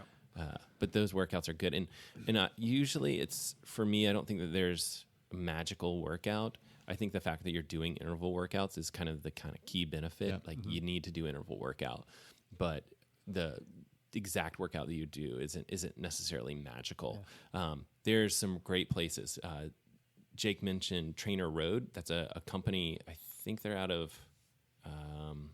I think they're out of Boulder. I can't remember exactly. I used to talk to those guys more frequently, but they have indoor training workouts and things like that you can do. They have a coach or two that puts together great programs. Zwift as well has. I think they have getting better. Yeah. Yeah, they have a Zwift Academy. But Zwift just has like workouts that are fair game as well. And we've talked about Zwift probably a few times on this podcast. It's super simple to build programs in there as well. Okay. So. Okay. Yeah. In fact, I think I did like the ideal, you can do some crazy stuff like the ideal Ironman Arizona race, and you can actually make that a workout and put it in Zwift, and you can upload stuff like that. It's pretty interesting. Oh, wow. I know. It's interesting in a horrible, horrible way. Right. But there's neat things that you can do these days with a lot of the data that's available. You can take previous rides and you can upload them and make them workouts that you can do indoors. Lance, does that sound good to you? Nope. Okay. Lance loves it. Yeah, indoor workouts. But there's just a lot of stuff, and there's a lot of options for finding workouts. Yeah, and while you're doing these workouts too, you need to really use a power meter if you're really wanting to see yourself make great gains. Because or a smart trainer. Yeah, or smart trainer, because that's typically going to have a power meter in it. But you need to keep track of these power numbers, and you need to be doing consistent FTP testing, whether it be an FTP test or a ramp test, to see where your FTP is at, because you're going to be training off of percentages. The goal is, if you're doing interval training, that you're going to push your FTP higher. Well, if you never retest your FTP, then you're going to basically be doing your interval sets at the same wattage. So go and make sure that you're doing your consistent testing, and you're going to be pushing the envelope and do your interval sets, and watch things increase over the course of time, just accordingly, and get faster. I hope so. Yes. Yeah. I mean, just like weight training, right? Yeah. Like we're doing, I mean, any of you guys that have lifted weights, we're applying a certain amount of stress. Yeah. Some other good reacts. workouts to look into that I like for a lot of road racing are the 2 by 20 minute interval sets. Yep. You're doing your zone 2 warm up. You're doing a 20 minute at threshold, and then you're going to recover for a prescribed period of time, typically 3 to 5 minutes, and then you're going to jump back on that bike and you're going to go hammer it again for another 20 minutes. So I would expect for you guys doing like some of the road cycling stuff to have some more of the punchy workouts be like a little bit more interesting, like some of the sprint workouts where you're doing things even shorter than a minute or so, something like that. Yes. Yep. That's good finishing stuff right there. Do you guys work on that? Do you guys do? Yeah. Okay, so when you structure stuff, do you do like one where you'll maybe do something like 2 by 20 minutes in a week, and then the second workout in the week is maybe some of the shorter stuff? How do you do that? How do you structure it? I'd like the 1 minute. 1 minute times like usually 8 to 10 reps. With about a 2 to 3 minute rest interval set. Those things by about 6 or 7, you're starting to see sideways, and by about 8 or 9, we're like Brandee. We're gonna be thrown up a little bit. That's right. And There's nothing bad about that. That's a badge of honor. I'm telling you. I'm proud of that. And that 10th one, hopefully you just keep the bike rubber side down. Yeah. So, but that's a good one. I actually like the fartlek training as well. I know that's a funny word, but I believe that is Swedish, and the term, if I'm not mistaken, I wrote this down here, is speed something. Speed play. Speed play. Yes, it is. That's a running term. It's a running term. Yeah, it came from the running community, but I actually kind of like that because it does kind of emulate a little bit of a race scenario. So races are, if nothing, unpredictable. I mean, sometimes you're going easy, sometimes you're going hard, but basically you kind of throw the whole kitchen sink at it, and you do whatever feels good at that moment in time. But you got to make sure that you're challenging yourself as well. So you're riding around at all different kinds of tempos and whatnot, and it doesn't sound organized, but you'll kind of get a little bit of an idea once you get out there and do it that it is a little bit more organized. You can push yourself a little bit. And what's fun with those too is I generally like to go find some Strava segments that I want to attack. And so I will go and hammer this segment, and then I'll hold like a tempo to the next segment, then I'll hammer that segment, then I've got a recovery to another segment, then I'll hammer that segment, and you just create a plan based off of having fun. So you got that carrot to chase. There's that competitive Yeah, sure. Gene in you that's pushing you a little bit harder, and you're going to go harder than you would if it was just like, okay, I'm going to ride for a minute and I'm going to go as hard as I can. Well, if you know that you're going for a minute and you're going to go try and chase down a KOM, you're going to give that little extra push, Absolutely. which is kind of nice. So those Not, are fun. and as well. not everybody has Lance like I do. That's Yeah, that little to extra chase. push. Yeah, push you up the hill. Yeah. Yeah. Anything else you guys want to throw at training programs? Did we talk about nutrition? I wasn't sure if it was. I already nutritioned today, Excellent. so I just What did you have for nutrition today, Lance? I had leftover zucchini lasagna. Excellent. nutritious. Well, anyway, that's some stuff that we have for training programs. Put something on the calendar. Go get your FTP test. Work with the coach if you're not sure, but there's some great programs out there that you can follow, whether it's on a smart trainer or it's something you looked up online. Get something that works for your schedule and put some challenging workouts in there that you can use to increase your FTP. It's I'm not going to say good stuff. I'm going to say no. It's awesome. It's awesome. Awesome stuff. I don't have my little cheat sheet over here today. All right, let's move on to the next little quickie segment and watch this. Hey Siri, set the timer for 5 minutes. I was just gonna say. Oh, Wow. We're going to do crosstalk for 5 minutes, and Siri is counting it down yeah. right now. So we got 4 minutes and 55 seconds to crosstalk. We're going to talk pre-race rituals for cross. Let's run around the table here. Lance, what are some of your pre-race rituals? pre-race rituals. Absolutely get there early. You have to pre-ride the course. I should say my pre-race ritual is to pre-ride the course. I want to do 2 or 3 or 4 or 5 laps around the course so that I know where the tight corners are, where I know the punchy spots are, where I know my difficult spots are going to be, so I can practice lines on those difficult spots. So I always try to pre-ride the course. You can't do that unless you get there early or unless you've looked at the schedule well enough that you know when the course is open to pre-ride. Yes. So sometimes the only pre-ride section is way earlier than you would think. So that's one of my major rituals. The other thing is 30 minutes before race time, I drink a bottle of Rocket Red. You're stealing all my stuff, Lance. Okay. So a bottle of Rocket Red, it is like beet juice and what else is in there, Got some Jake? cherry stuff in there, some pomegranate stuff in there. It's all 100% natural. It's Yep. vegan approved. It means anything to you. basically opens up your blood vessels a bit more so you can Greater oxygen delivery. greater oxygen. Yeah, increase your power performance, power endurance. So those are my 2 main things. Yeah. I actually really like taking a portable trainer with me as well to really kind of warm up my that's a good system. idea. So, like, in addition to going out and doing your pre-ride, you never know when that's going to be. You still Yep. need to fill in some gaps. So, I've got the little Omni trainer from Feedback Sports, and they're another company that takes care of our team. And that thing is super easy to portable and take around and set up, and can use it for any bike. So, after you're doing your little couple laps out there, you can get on that thing to keep yourself warm and do some leg openers as well. Yeah. So that's another thing that I really enjoy. Matt, tell us about your Sure. pre-race All- ritual from all that my- one all my cross race you did. experience. So do all the things that I didn't do. So I showed up late, so don't do that. I did not ride the course, so that's not smart. I started in the back of the pack because I didn't think it mattered.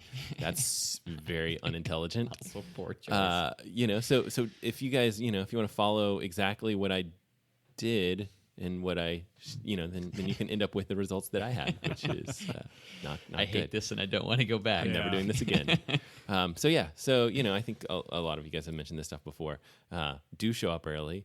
Do ride the course. Try to get a call up or try and get as close to the front of the pack as possible if you Yeah. want to be competitive. I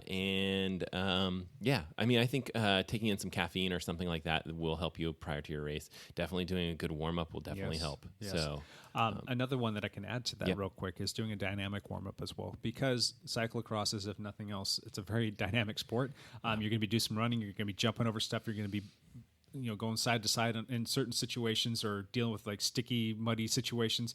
Do a dynamic warm-up to get your body ready for that stuff. And basically that's just going to be moving around in all different directions. It's going to be doing some maybe light plyometrics, some jogging stuff, and really just getting your body ready to go out there and compete in something that's a little bit more challenging than just going for a regular ride.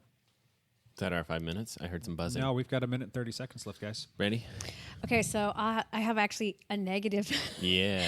So the We're- only thing we're on is, the I negative remember side. the first time I did a triathlon was up in Elm, and Elma, that's it. And Lance kind of jumped on my coattails and wanted to do it. So he wanted to do a pre-race thing. So we went up there and it was pouring rain.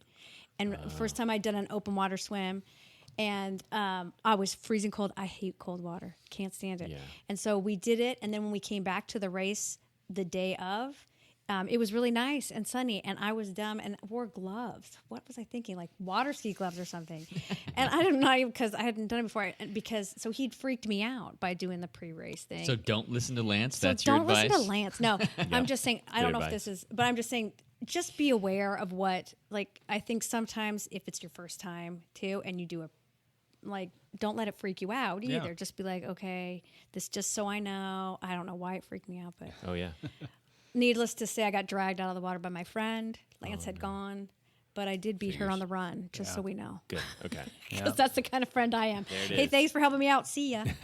One last thing too: make sure you give your bike a good once over. Make sure that you've Yeah. got the proper tire pressure. Make sure that your chain looks good, your pulleys are clean, your cassettes looking good. You don't have a bunch of grime left over from a prior race or something like that. So We talked about this earlier, checking tire pressure. I think we talked about it in the last podcast. Yep. Tire pressure is important. Also, the type of tire that you choose for cyclocross. Big deal in Like a big cyclocross, difference. Yep. And crosstalk is and over, kids. you are that's cut. enough crosstalk. You're cut off. All right, My moving on. useless story helped out, just so you know. Next round would be the hot seat, and we're going to do it a little bit different. Oh, Instead of us no. going around and asking all of these questions, we're going to let Brandee hit us with everything she's got. She's got all Okay. kinds of questions, and we're It's not going a to very try nice and do our welcome. best to answer them. I'm So- very scared. I might have peed my pants a little bit. I'm frightened. So, Brandee, Shaking hit us in with my a hot seat. Okay, ready? We start number 1. Why are you friends with Lance? Oh. Okay, Why wait. wouldn't you want to be friends Oh with my this? God, why do you continue to encourage him? It's gotten bad. Who said we were friends with Lance? He does. He thinks everybody's his friend. Lance is the worst. Oh, I think he's just fun to train with. I think we're cut from the same cloth, and I think I have a little lancing in me as well from time to time. Yes. So I appreciate that from Lance. So I feel like the ego is the worst part. Just No, saying. he's It's- got it in check. He's you guys, perfect. You know what? That's the thing is, you guys are great about it, but when you're the wife, Oh yeah. it's not so fun all the time. Just saying. No, all of us are the same though, right? It's like Right. we all come in here and we joke and stuff, and we're modest as much as we can be, and then like we're home and we're like, I really wanted to. I was so close to beating Jake. Oh my gosh, I really want to beat him. I mean, yeah, I have dreams of beating Jake. I really hope my wife isn't listening to this. Let it be known. I'm gonna, yeah. Someday. Someday. And Lance says the same thing. Oh, Don't yeah. kid yourself. He's like, someday I'll beat you. Someday. It's the dream. It's not He that takes much of them a all the secret. time. Yep. So Yeah, whatever. So, and it's funny because a lot of the questions I had, you guys have covered. okay. Okay. So, I'm just going to throw that out there. I think a couple of things that I have questions about. One is I don't really want to throw up again. Okay. I mean, it's super fun, but I kind of would like to scale it off. But I think part of my problem is that I don't know how to gauge my, my output as much. Are you sure your nutrition wasn't enough? You had bad nutrition for Well, nutrition? that time I did have a lot of water. I don't think that was it. I do think it was part because of it. you drank and. But that's a you good drank too question. much Like water? nutrition, I have issues with I'm not sure what's too much. I don't want to be Sure. tasting everything I had Well, an hour ago. Another question is like when you did throw up, Yeah. you wanted to beat your husband. You wanted to put it to him. You wanted to get to top of Blandford That's before he always did. an issue. The But other no. time I threw up, it was the same thing. Yeah. I did throw well, up again. you know what? It's good because you're willing to push yourself and you're willing to suffer a little bit, and your body could be a little bit more, a little bit more susceptible to that lactate threshold, and it could make your stomach a little sour. But with time, that'll go away. Yeah, I would say tolerance to that Yeah. too, right? Like so, interval training and things like that. Yes. You almost get to the point where you can't make yourself throw up. Unfortunately, like you want to be able to work yourself that hard, and then but you can't because you've done enough interval training or whatever it is that you don't have that kind of. It'd probably be pretty easy for me right now to make myself throw up because I haven't been doing my intervals like I should. But yeah, so I think maybe just going to that red line more is going to help, or close to it. But I think there's no reason why racing your husband is, I mean, that's just as good as the interval training that we were talking about earlier in the segment where we were talking about training. I think racing Lance is perfect. Well, I do think that what you answered my question, a lot of it about the interval training, about power out, and how I can sort of learn that about myself because I'm used to, running. You can figure that out with how many minutes per mile, and but with cycling, So it's a different. whole different thing, Yeah. and so it's Especially kind if of you're I'm trying new to to it. stick with somebody. Right. Yeah. And I'm also new to it even when I go out Yeah. on my, it's like, well, a lot of times I'll have like a great, flat and I'm killing it.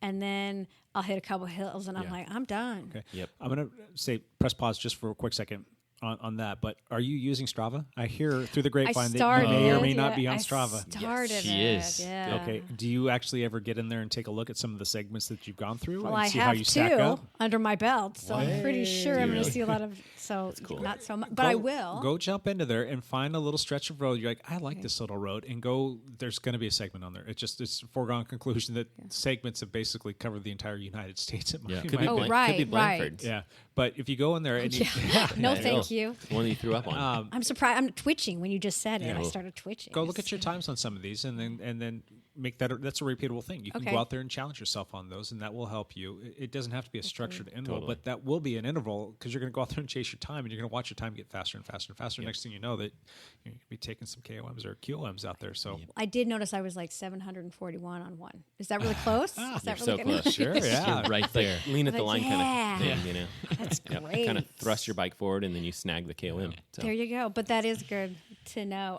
Okay, so even when we kind of talked a little bit is I want to know like general maintenance for my bike. Like what things do I need to do general cleanup? For instance, like what should I be checking?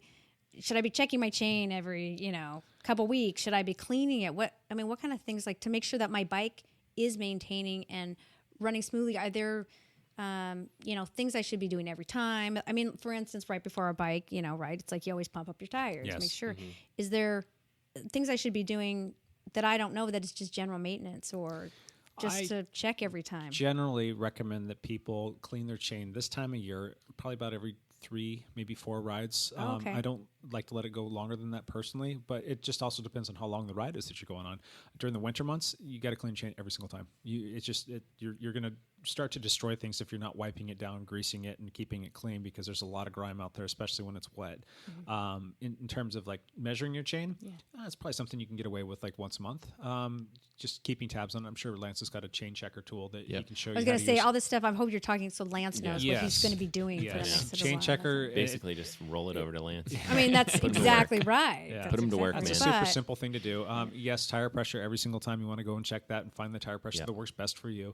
Matt's got some great videos on that. You can go watch those. I have seen it. Okay. It's very Well, good, actually. I think also before your ride, make sure I just would look at the brakes, just double check them, and gonna make ask you sure. about the brakes. I would spin the wheel and just make sure that it's not dragging at all. Okay. And it depends. Some people like their brakes pretty tight, and some Mm-hmm. people like them a little bit looser. So you can kind of do some adjustments to get exactly how you like it.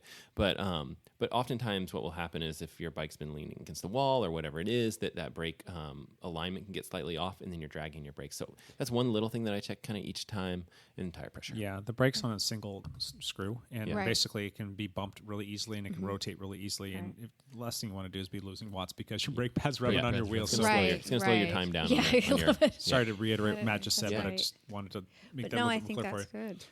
good. Another thing is you want to check your tires too from time to time, Yeah. especially like if you're riding in a place where it's like known for flats, like Yeah. Frenchman's Bar. Yeah. If you're picking up glass and things of that nature, getting little slits, it doesn't take very long just to pick up your wheel and sprint it around and just take a look and see if there's anything that looks like it might be something in there, because you can pick up glass and hold it in there for long periods of time and just takes you hitting like a little bump the wrong way, and that glass so happens to be right there flat. You don't want to, if you Right. can avoid that, that'd be great. So that's another little tip. Oh, that's good. Yeah. And actually, I just was talking to Lance about changing my tires out, and he's like, "Okay, well, I'll do it." And I was like, "Wait, let me watch you." Yeah. Because that's the thing is, all the stuff I do give to him to do, but I want to watch so I Sure. can learn how to do it because I really don't want to be, Well, and I don't want also- to be that. I want to Yeah. like take ownership of it too. Well, I and want to do There it. will be a Confidence. time where you're out on the road and you Oh, yeah. flat and you need to be Oh, able I- to change it. So yeah. it's just. Well, I know how good to change the. I mean, like Right. like the tube. yeah. full. I can Full change tire. it too, but I mean like the Right. tire itself. Yeah. And Pretty similar. so, but yeah, and so it's.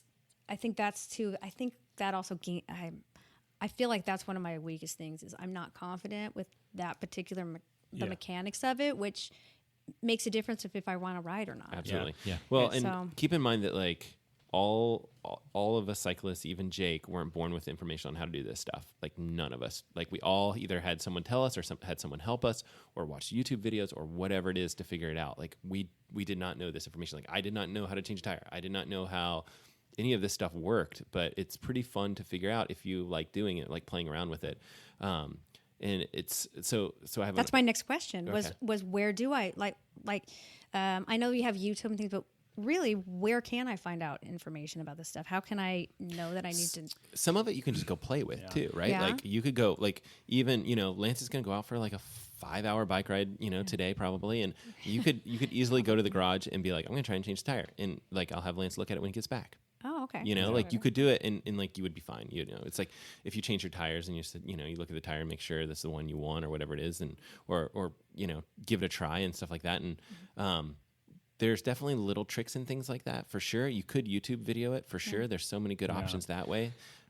There are so many little tips and tricks though, Yep. like just for changing a tire. It sounds so simple and mundane, but there are a lot of little tips that make it a lot easier, and there's things that faster. you're like, I didn't even think about that, in terms of I got a pinch flat because I didn't make sure that my tube was tucked underneath the bead, and Right. I blew it up and stupid thing blew out on me 4 times. So right. I should make a video. yeah, there Or, you go. or you, Jake and I are going to do something. Yeah. Do it. There is a good place that I would recommend that you can go and learn some stuff, and because I think that they're extremely reputable, and I think that they make the best tools in the market. But if you go to Park Tools YouTube channel, they will teach you everything. And the guy's he's kind of quirky. I like their but style. he's some fun. quirky. Yeah, He's got a big bushy mustache. Yeah. Ooh, that sounds So, but great. he explains things very simply. He can talk it up or talk it down, so you can relate to him on a bunch of different levels. But you can learn some good stuff from him, and he's got good information, and it's just a good place to go, in my opinion. And I've actually gone there to learn certain things for myself. So About once a week. Why do you think I know the guy has a big bushy mustache? That's a good point. I'm That's always an looking. excellent I'm point. always Yeah, looking so- at Park That's Tools good.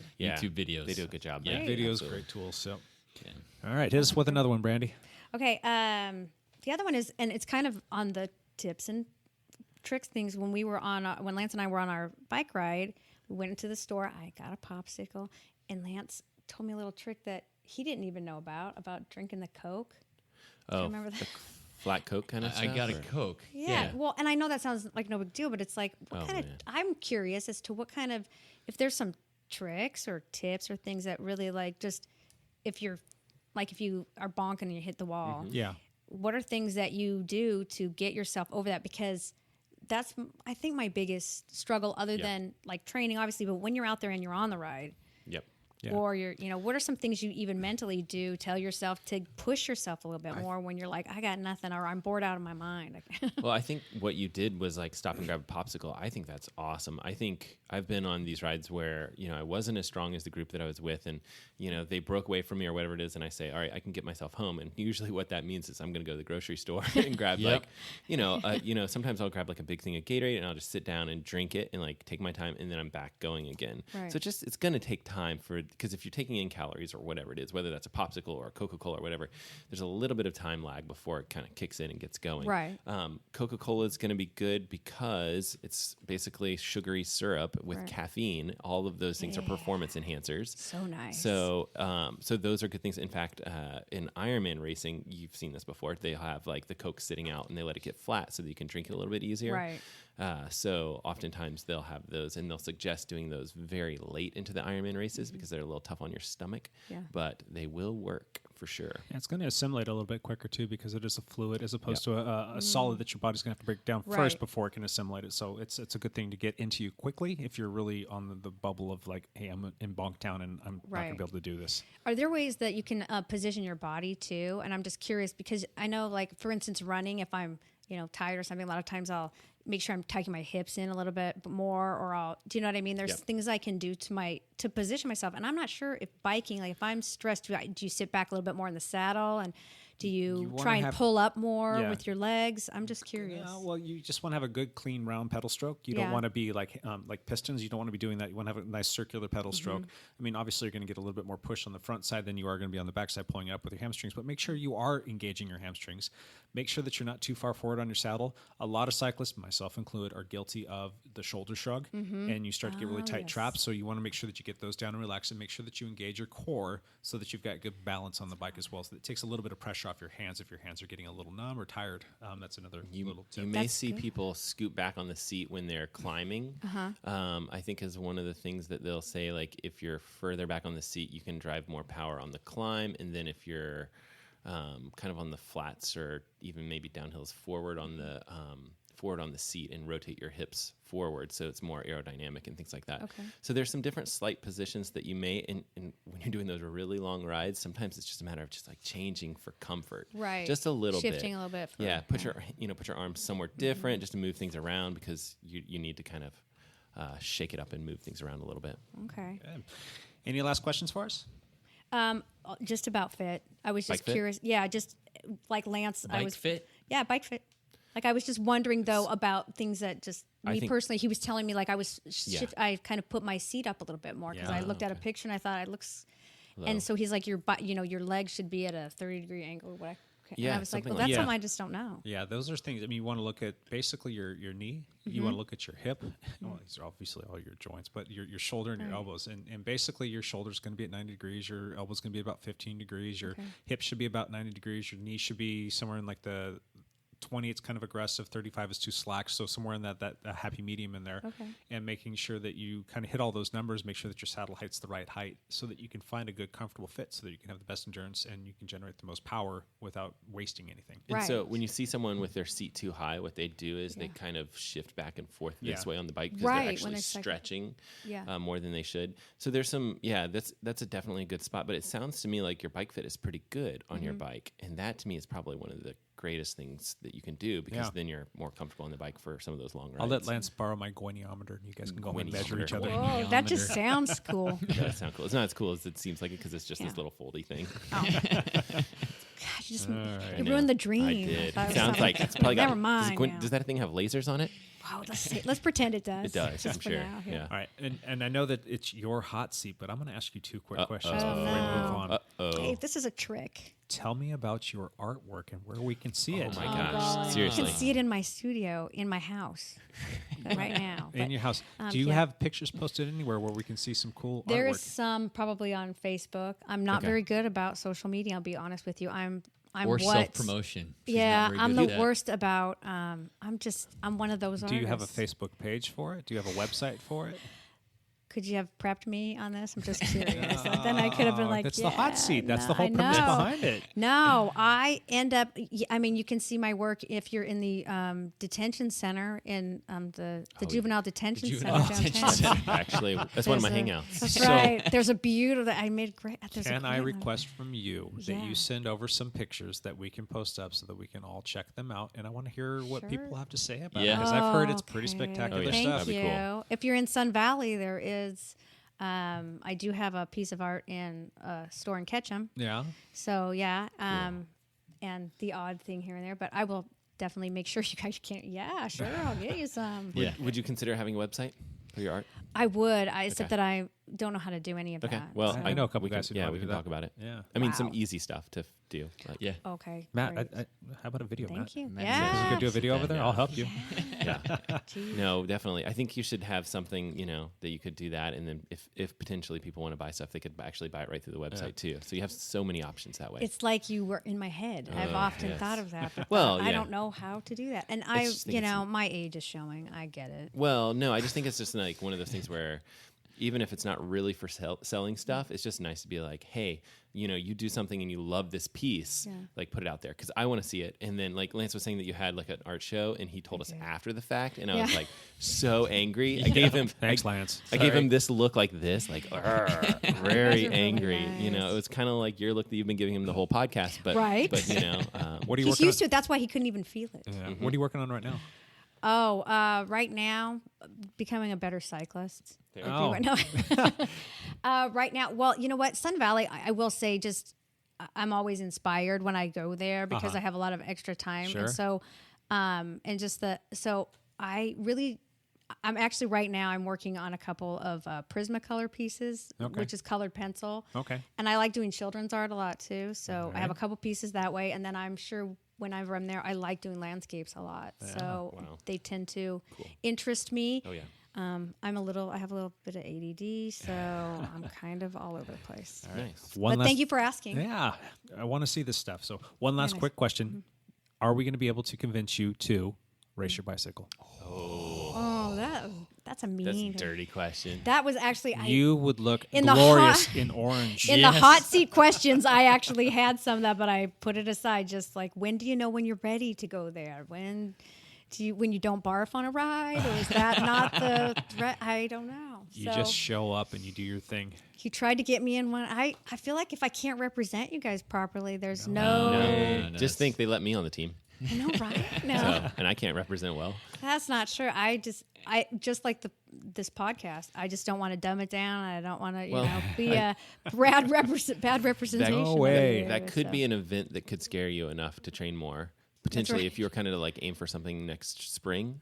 Oh, I see. I see. you Well, can that do was something very just as tricky, simple- and I really kept on that. You could go out and just race the clock at Jack Frost next year too. Oh, That's yeah. a good place to start. Actually, Trial. this is a time trial. You don't race. You're not racing in a pack of people. It's just like you go bike yeah, a certain isn't it? distance and you get a time. And you cross the finish line, you throw up, and you're Oh. done. Yeah. I You would can like do that. that. I'm really Yes. good at throwing up. I can do that. You would like the. That's the time actually trial. not a bad idea. We had a big group of people, and like half of our dial people were brand new to time trialing, had never Yeah. time trialed before, Yeah. so that was cool. Set a record. Oh, Yep. okay. You kind of. Okay. I mean, I don't know if I'm ready to join yet, but I'm just saying. Think about it. You have me Well, thinking. we're going to have some women's rights coming up, and I That's awesome. invite you to come out because I think you'll have fun, and you might be inspired by some of these other ladies who have been racing for a little bit, and let them kind of download a little bit of information and give you what you need to know to go out there and do it. Could Well, be I'm on fun. the air, so I have to say, right? Yeah, you have to we're say gonna Not that. hold really you on to the it. air. But no, that sounds great. I Yeah. think that sounds great. All right. Let us get into one last thing. Let's run around the table, Lance. One last thing. Off to Idaho for the big my A race for the year. Yes. The Rebecca's Private Idaho Gravel Stage Race, and so I think I'm mostly ready for that. So All right. that's what real we're quick. up to. What distance are you doing? It's a 3-stage race. So there's Okay. 3 stages: 44-mile first stage with 3,000 feet of climbing, 50-mile second stage with a 5-mile uphill gravel time trial, and then the last stage is 93 miles. And Held on 3 consecutive days. yeah, well, there's a day in between the second stage and the third stage. Gotcha. And about how many people will be doing this race? I want to say there'll be about 1,000 people there, and maybe only 100 in the actual stage race. Okay. Yeah. So we'll guesstimate that there's 100. Matt, over under on where Lance finishes. I have no idea. Is it pretty competitive?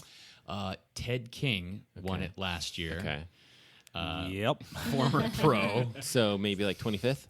I would be thrilled. That's the with number I 25th. was thinking of Yeah. too. Yeah. You and I. I So- think you're both crazy. I don't think he's going to win that high. They have not seen Real- the real likes talk. of Let's be Lance realistic Romance over here. here. Real talk. I seriously, I think 25th would be a solid number, and God, I'd even be willing to almost take the under on that. Say he's Okay. gonna be somewhere between 20 and 25. Can I throw out their 75th? 75th? I think he's That's 75. more like it. That's what I think. 75, 80. 80. Well, that's barring any kind of mechanicals Yep. or so whatnot. But I think if everything goes as planned, you'll be in that 20 to 25 range. And if you do better than that, man, It's cool. Yeah, I don't really know what to expect. I'm not exactly sure how many people will be in the stage race and where I'll stack up. yeah. So Well, we'll miss seeing you out there for the first cross race of the season. Yeah. But this is going to be awesome to see how you do. And my God, I think I might have to join you next year if you'll have me join you for a little road trip. we would love It'd be that. fun. Yeah. We'd love it. All right, Brandee, one last thing. Just thanks for having me. It was nice. thank you so much So for it was coming. really fun. So Yeah. I hope, like I said, I hope I didn't dumb it down. too much. No. Appreciate it. Well, we got lots of things that we can hold over your head now. We've got it recorded, and we will hold you to it. So, Super. Mr. Matt, one last thing. Yeah, thanks to all our listeners for tuning in. Definitely starting to hear from more people about kind of like they've heard the podcast, they get the inside jokes. They're definitely part. And I've said this before. I definitely feel like it's a community for sure. It's people that are listening to this podcast. You're definitely part of the podcast. Definitely the Lance Romance jokes. They keep on coming. Yay. And we were talking about doing live video, so we're going to work on that. It'll probably still be another couple weeks that we'll Yeah. kind of figure that out, and then we would probably want to aim to do something potentially like Sunday evenings to do Yep. that, so that we think, and that's because we think we'll have potentially more people be able to tune in. So if we do something like that, you would be able to tune in with your witty commentary. You can correct Lance when he makes mistakes.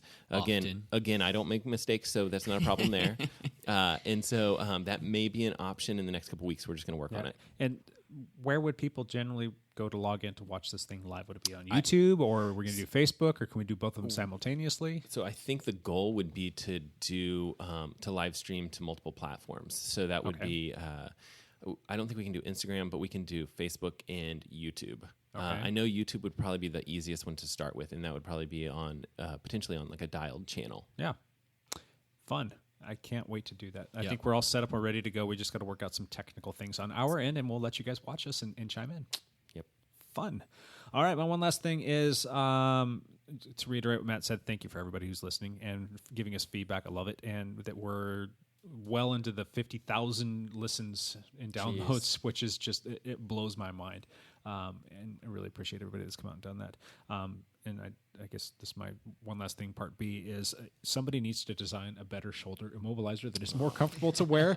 These things absolutely blow. They are so uncomfortable. If you can design something that is more comfortable to wear, that does not destroy your neck, and that actually is something you want to keep on throughout the course of the day without burning the stupid thing, you can make a pretty penny. Yeah. And then maybe like lighter fluid somewhere like right next to it so that we can light it on fire when you're done with it. This thing will burn. Okay. Again, thank everybody for listening. Matt, thank you for coming back yet again. Love having you here with Lance. Best of luck to you at Rebecca's Private Idaho. Thank you. I am not shaving my legs for it, just so if you were wondering. Oh. Do they allow shaved legs in Idaho? I don't know. No. Well, I don't shave mine, so it's all good. Oh, You DQ'd from the race. it's a Heppler thing, huh? That's right. Heppler family tradition. Yeah. And Brandee, thank you so much for coming in. We really appreciate it. It was fun, and I love your perspective on everything, and I can't wait to talk to you more about some stuff in the future. And I'm going to be connecting with you on Strava later today. I'm going to start watching you. So, You're too nice. Thank you. yeah. All right. Thanks again, y'all, and bye for now.